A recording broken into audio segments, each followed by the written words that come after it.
Okay, you've answered this question a million times today, but what actually happened at Indy? Because obviously that wasn't the Eli Tomac we all know. Yeah, Indy was tough. You know, what happened was I had a strained neck, and I don't really know exactly what caused it. Maybe it was from some training earlier in the week, but all I know is I woke up Friday morning to get on the airplane, and my neck was jacked. Like I couldn't even bend to the right, and it was a struggle. It was a struggle. Like all the high G-load parts of the track was a struggle, and then Indy being sticky dirt, ruddy condition, it affected my balance, and that's the reason I was in ninth. Were you like super concerned? Like, did you consider going for a scan? Like, were you concerned this could be something quite serious? Well, I mean, at one point I did, but it has improved. So I think it's just muscle stuff at this point, and just hoping for better. You know, obviously tomorrow night, and it's gotten better, but just need to see how it goes when I actually ride. Obviously, Detroit is typically more hard-packed than Indy. Yeah. So even if it was as bad as last week, does that mean that the soil here would help a little bit? It would, because like the whoops last week for me were a disaster because they're obviously super sticky, super rutted, and the way that my neck was, like it would just throw my balance off. So then I was just riding like, you know, not good for those whoops. So I think any condition other than Indy will be better for me. Can we go into tomorrow night with the normal Eli Tomac expectations? Or is it maybe a stretch too far to say you can win tomorrow night? Like, is this still damage limitation? No, I think I'll be fine. Okay, so no damage limitation. I don't think last week for sure was that, and I was just counting my blessings that Cooper didn't win. Yeah. So I think I'll be okay. Yeah, strange night last week because it was a bad night for you, but also a bad night for the other two. Yeah. Like, so that there was some luck. It was really bad for me, but it could have been even worse, like you said, because of the way the other two guys finished. And obviously, results like that can sometimes have an impact on you mentally, but you knew the reason. So I guess you woke up Monday morning and were like, I lost the red plate, I don't care. Yeah. I finished ninth, I don't care. Like, I know the reason. Once this is sorted, I'm back. Correct. Wasn't that much of a fire drill, you know. It wasn't like our bike was a disaster just on that surface. So, just got to get healthy. Speaking of the bike, are you still searching in some areas? Like, are you testing frantically? Are you testing more than you did at this point last year? Are you learning as you go still? I would say we're learning as we're going, but we're pretty happy with our base. Trying to think, you know, last week was the condition where it's like a big question mark, but I was so off that I don't even know, you know. So I'd say we're happy overall. And last thing, talking to RC, when he was in a freeway title fight, he said it was miserable. He hated every single second. Is this fun for you? Is there any element of this that is enjoyable? It's not that fun. It's not that fun. You know, obviously there's a lot of pressure going on, and the other two guys I'm racing are very fast, so you got to stay focused. Okay, it's funny. Like, writing and talking about your 6th place last week, I was talking about it as if it was a win. And I kind of had to keep catching myself, but then I was like, no, this is a win in a way. Like, that was such a step forward from where you've been, and especially your first race back from injury. Like, I feel like that was a huge moment in your comeback journey, you know? Yeah, it's funny. I think back to my rookie year, Anaheim 2, I got 6th place. And I remember how the emotions I felt that night specifically.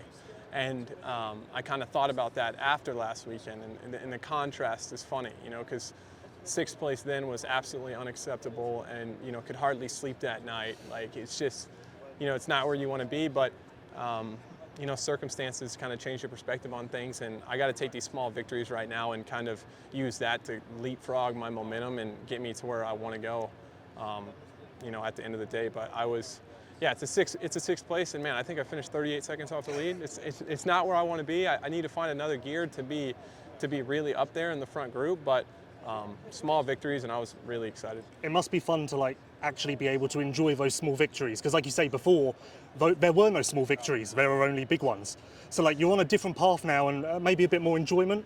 Yeah, and even you know, at the heights of my career so far, when I'm crushing it, when you're always, in a way, you always have to keep, as a high level athlete, you always have to keep the kind of like the desperation for more. Like, you always want more. It's, you know, you see Eli Tomac or Ryan Villopoto or Dungey back in the day, you know, win their 30th Supercross race, and it's kind of just like they're clocking in and clocking out. You know, it becomes they just want more. They want a championship, this, that, the other, and I think that leads to, I think a lot of guys kind of evolve throughout their career to enjoy it more, and that's where I'm at, where I think my headspace before, it was never going to be enough. Like, I could win everything, and at the end of the day, I would feel just how I'm feeling right now, you know, regardless of the result. So I think it's evolution, it's growing up, and yeah, I think, like I said, I was proud of myself, and it had been a while since I really was, felt like I got the most out of a night. So yeah, some perspective will help that, but you know, at the same time, I still want to win. I'm not content. Obviously, we know you're not 100%, but like riding around in Indy, did you feel comfortable? Or was it still like a bit, this doesn't feel natural to me, I've got a long way to go? No, I think I was way closer than I think even San Diego when I got the whole shot, and man, I really got shuffled back quick, and I felt like I was a bit more a part of that front group at Indy. And obviously the track was pretty difficult. I would say typically a San Diego condition would be a little bit easier for me. So that's encouraging. And no, it didn't feel uncomfortable. I feel like there's a few, you know, like I really got to lock in at like 12 minutes into the race. You know, I think I could do a little bit better job with my intensity sometimes. And I think that just comes from confidence and belief and being up there and it becoming more normal. It's funny as well, like since Anaheim 1, the story's been the same. There's been these steps, but you dive into sector times, lap times, there's always these little flashes of brilliance. Like even last week, 6th was great, but some of the times were like really positive. So there are a lot of good things to hold on to at the moment. Yeah, I don't think it's ever been with me. I never questioned my ability to do it, but it's different. It's a whole different game to be. Plenty of guys can be fast or do this or do that, right? You have to put it all together, and that's what makes, you know, the Cooper Webbs and the Tomacs and the Kennys of the world, is what makes them so great, is they're able to put it all together, and that's what I'm working on. I think I have all the ingredients, but you got to figure out a way to kind of build that castle. As you continue to get better, are you chasing bike setup more and more? Because obviously you set a base at one speed, then you get a bit faster and suddenly that base needs to be changed. So are you finding that as you make these steps? Yeah, I mean, we were certainly a lot softer at the start of the year, but the last few weeks my bike's been pretty similar. And it's really helpful with training and just going to the race and kind of having a feel for what you want when you're clicking around and changing shocks and doing all that kind of stuff, especially when I just don't have that much seat time in the grand scheme of the last 2 years. It's really helpful to have a setup that I'm comfortable with and I'm kind of sticking with. And last thing, that 6th doesn't change anything mentally for you, does it? Like, it doesn't change expectations, it doesn't change goals, you stick to the same plan and tomorrow's just another night. Yeah, I mean, I think with my career, it's all about getting the most out of it for myself. You know, at the end of the day, like, I'm going to, whenever I'm done, I'm going to be so stoked if I can just continue to say that I'm giving it my best. And yeah, I think that's the only way I can close the gap to get to where I want to go, is focus on that and not focus on this carrot dangling 38 seconds out in front of me right now. First of all, 5th place obviously last week, another top 5, your 5th top 5 in a row. Not the best night, but the fact that you get top 5s on not your best night is a good sign, I feel.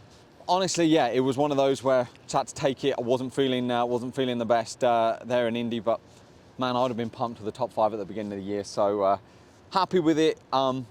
It's been very busy the last few weeks. I've got to give it up to the team, man. Like, it's been busy because they literally keep coming at me with things like, man, we can make the bike better here, we can make the bike better there. We've got this, we've got that, we've got all this stuff to test. And I've been like a little bit overwhelmed the last couple of weeks. I'm like, man, I just want to recover and get ready for the weekends. But it's been amazing that they're really pushing so hard, and they feel like they can make the bike better and better and better.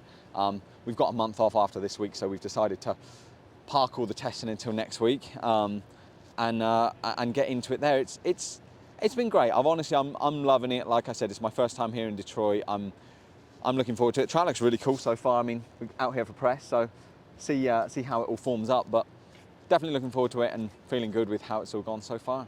What are some of the things you've been testing? What's been good and what's been bad? Like Suspension, engine stuff, everything. Like they've made my bike really fast, but I've got to fine tune a couple of areas. And the 285 kit came out. Suspension stuff also. Mike Hayes, he's been on the suspension dyno and found some things. It's just been it's been cool. it's one of those where we're constantly trying to progress. You know, I'm trying to progress in the week, they're trying to progress with the bike. It's a continual growth. I mean, it's one of those where some days you go the right way, some days you don't, and it's always different on race days. But I'm enjoying it. I'm just happy to be working with a great group of guys that are equally, you know, as excited about pushing forward, and to be in the position that we're in. We're just at the halfway point. We've got 5 rounds to go, and you know, it's been fun so far. I'm really loving it. So we'll see what happens. We'll see how it goes. Is your mindset now back to what it was Husky MX2 GP days, where you're coming in going, right, I can win this race, I should be on the podium? Like, Yeah. Is this a mindset you haven't had in, what, 6 years, 7 years? Yeah, kind of. But I'm also well aware of how things and the tables can turn so quickly in this sport. So I'm just trying to focus on myself. And like last week, I took a 5th. That was the best I could do. So if the best that I can do this weekend is a win or a top 3 or a top 5 or top 10, I'll take it. It's, you know, we're constantly trying to improve. I'm trying to not get too wrapped up in the whole... It's been hard because I've had a lot more media stuff going on the last few weeks as well. And everyone's been asking me the same questions. It's definitely been a challenge and been a little different, but I love it. I love being in this position, and grateful to be here. And I don't know, I'm just enjoying it. I'm enjoying the ride. I'm enjoying being with my team and putting in these good results. It helps everyone out, and it's nice.